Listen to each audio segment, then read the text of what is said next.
ఇకపై మీకు ఇష్టమైన ఫేవరెట్ సీరియల్స్ యొక్క ఫుల్ ఎపిసోడ్స్ యూట్యూబ్లో అందుబాటులో ఉండవు.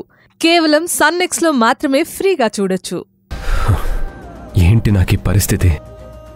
ఒకప్పుడు నన్ను దేవుడితో పోల్చిన వాళ్లే ఈరోజు నాతో ఇలా ప్రవర్తిస్తున్నారేంటి? నాకే ఇలా ఎందుకు జరుగుతోంది? ఒకప్పుడు నన్ను ప్రాణంగా ప్రేమించిన స్రవంతియే ఈరోజు నేను మారిపోయానని కన్నీళ్లతో చెప్తున్నా నన్ను నమ్మటం లేదు. ఎన్నాళ్ళు నాకు ఈ శిక్ష? బాస్,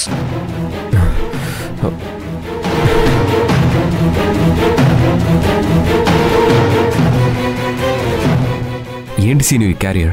నీకోసం ఇంటి నుంచి ఫుడ్ తీసుకొచ్చాను బాస్. పొద్దు సీను, ఆ ఇంటి నుంచి ఏమీ తీసుకురావద్దు ప్లీజ్, తీసుకెళ్ళిపో. సారీ బాస్, జరిగిందంతా విన్నాను. మా వాళ్ళేదో టెన్షన్లో తొందరపడ్డారు. వాళ్ళ తరపున నేను క్షమాపణ అడుగుతున్నాను. చచా, నువ్వు క్షమాపణలు అడగటం ఎందుకు? ఏంటో బాస్, ఇక్కడికి వచ్చిన దగ్గర నుంచి గమనిస్తున్నాను. గాయత్రిలోనే కాదు మార్పు, ఇంట్లో వాళ్ళని కూడా ఏదో తెలియని భయం వెంటాడుతున్నట్టు అనిపిస్తోంది. అదేంటో నాకు అర్థం కావట్లేదు. మామయ్య కూడా దేని గురించో ఎక్కువగా ఆలోచిస్తూ ఆరోగ్యాన్ని పాడు చేసుకుంటున్నాడనిపిస్తోంది. నాకు తెలియకుండా ఏదో సమస్య ఉంది. అదేంటో అర్థమే కావట్లేదు. వాళ్ళు హ్యాపీగా ఉంటేనే నేను హ్యాపీగా ఉండగలను. అయినా నాకు వాళ్ళు తప్ప ఇంకెవరున్నారు? ఇంట్లో వాతావరణం చూస్తుంటే నాకు కూడా ఏదో తెలియని భయం అనిపిస్తుంది బాస్. నీకెందుకు ఆ భయం? ఈ ఎంగేజ్మెంట్ ప్రాబ్లం లేకుండా జరుగుతుంది కదా. నీకెందుకు ఆ అనుమానం వచ్చింది? ఎందుకో అర్థం కావట్లేదు. నువ్వు ప్రేమించిన గాయత్రితోనే నీ పెళ్లి జరగాలని నేను మనస్ఫూర్తిగా కోరుకుంటున్నాను. Thank you boss. నీ నోటితో అంటే అది ఖచ్చితంగా జరిగిపోతుంది. నువ్వు చాలా మంచోడివి. నిన్ను మా వాళ్ళు అనవసరంగా బాధ పెట్టారు. ఏమనుకోగా?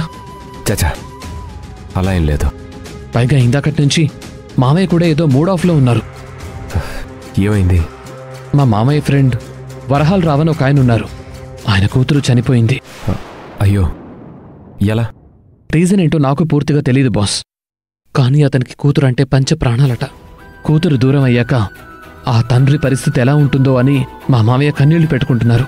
అయ్యో, అలాగా? సరే అయితే, టైం అవుతోంది, నేను వెళ్తాను. నువ్వు భోంచి మర్చిపోకు. వద్దు సీను, ప్లీజ్ తీసుకువెళ్ళిపో, ఏమీ అనుకోకు. నేను నీ దగ్గరికి వస్తుంటే గాయత్రినే క్యారేజ్ పెట్టించింది.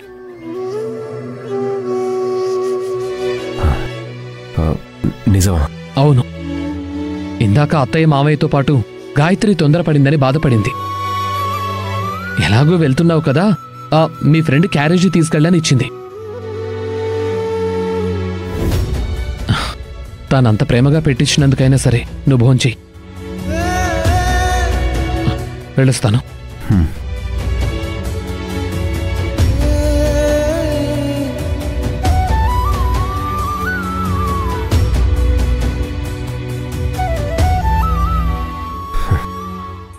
కోపంలో ఒక మాట అన్నా నా కడుపు నిండాలని నా గురించి ఆలోచించిందంటే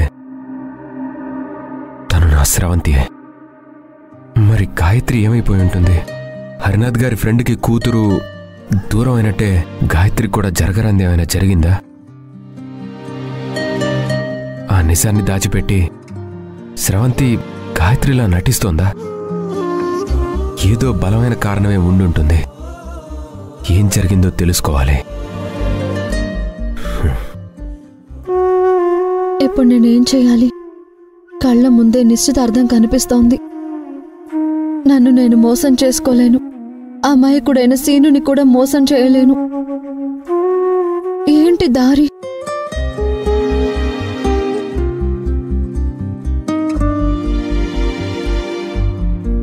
వేరే దారి కనిపించటం లేదు. ఇక్కడ స్రవంతే గాయత్రిలా నటిస్తుందని నాకు అర్థమవుతుంది. ఇంతకీ గాయత్రి ఏమైనట్టు? గాయత్రి చనిపోయిందని వీళ్ళకి చెప్పలేను. అలానే నిశ్చితార్థానికి గాయత్రి ప్లేస్లో కూర్చోలేను. మరేం చెయ్యాలి? గాయత్రి కనపడకపోవడం వెనుక ఏదో బలమైన నిజం ఉంది. ఆ నిజాన్ని బయట పెట్టగలిగితే నా స్రవంతి నాకు దక్కుతుంది.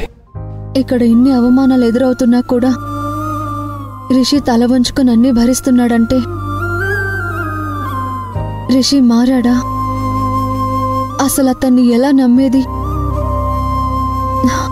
నాకేం చేయాలో అర్థం కావడం లేదు. నేను గాయత్రి జీవితాన్ని నాశనం చేయడానికే వాళ్ళ ఇంటెదురుగా ఉన్నానని వాళ్ళందరూ అనుకుంటున్నారు. కానీ నా స్రవంతి అక్కడ గాయత్రిలా ఉందని వాళ్ళకి నిరూపించేదలా? ఈ నిశ్చితార్థం మీద ఎన్నో ఆశలు పెట్టుకున్నాడు సీను. అతనికి విషయం అర్థమయ్యేలా ఏం చేయగలను?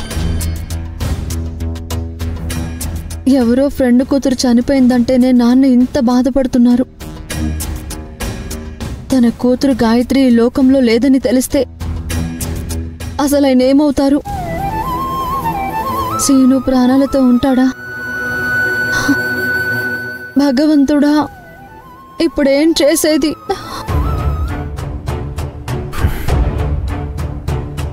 ఏదో ఒకటి చెయ్యాలి. ఇక్కడున్న గాయత్రి స్రవంతి అని ప్రూవ్ చేయడానికి నా దగ్గర ఎంతో టైం లేదు. ఈలోగా ఏం అనర్థాలు జరుగుతాయో ఏంటో తలుచుకుంటేనే భయంగా ఉంది. ఇక్కడున్న వాళ్ళంతా మంచివాళ్లే. ఎవరికి నేను అన్యాయం చేయాలనుకోవటం లేదు. అలాగని నాకు నేను ద్రోహం చేసుకోవటం లేదు.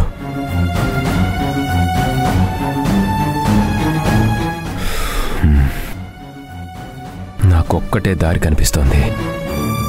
ఇలా చేస్తున్నందుకు నన్ను క్షమించు స్రవంతి.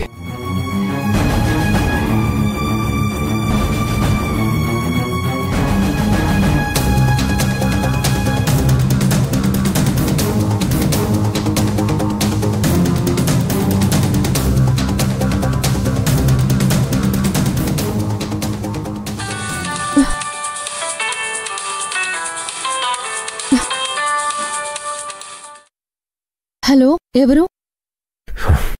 గాయత్రిని ఏం చేశావు?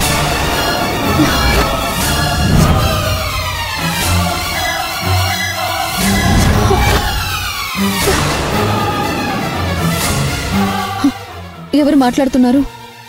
ఏం మాట్లాడుతున్నారు? నేను గాయత్రినే మాట్లాడుతున్నాను. నువ్వు గాయత్రివి కాదని నాకు తెలుసు. గాయత్రి నువ్వేం చేశావో, నువ్వు గాయత్రి స్థానంలోకి ఎలా వచ్చావో నాకు బాగా తెలుసు. ఆ విషయం నీ నోటితో నువ్వు ఒప్పుకుంటే మంచిది. పిచ్చి పిచ్చిగా ఉందా? గాయత్రిని నేనేదో చేయడం ఏంటి? నేనేం చేయలేదు.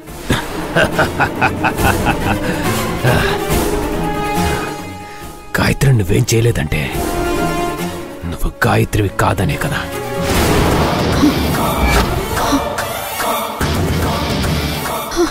నువ్వెవరో నన్ను కన్ఫ్యూజ్ చేస్తున్నావు. నేను గాయత్రినే. లేదు, అసలైన నీ పేరేంటో నాకు తెలుసు. నువ్విక్కడికి ఎలా వచ్చావో కూడా నాకు తెలుసు. ఏంటి బెదిరిస్తున్నావా? బ్లాక్మెయిల్ చేస్తున్నావా? అసలు నువ్వెవరు? నేనెవరో తర్వాత చెప్తాను. అసలు నువ్వు ఇదంతా ఎందుకు చేస్తున్నావు? అసలు నేనేదో చేయడం ఏంటి? నేను గాయత్రినే. నువ్వు గాయత్రివి కాదు కాదు కాదు. నేను గాయత్రినే.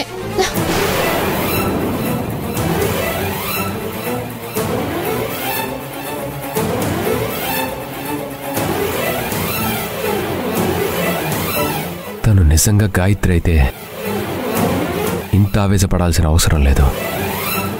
తను నా స్రవంతినే. ఇప్పుడేం చేయాలి?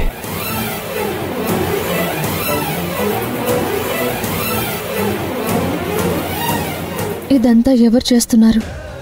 గాయత్రికి ఏం జరిగింది అనేది నాకు, శివుడికి, ఆ దేవుడికి తప్ప మరొకరికి తెలిసే అవకాశం లేదు. ఈ టైంలో నాకు ఫోన్ చేసి నన్ను బ్లాక్మెయిల్ చేసేదెవరు? ఎవరై ఉంటారు?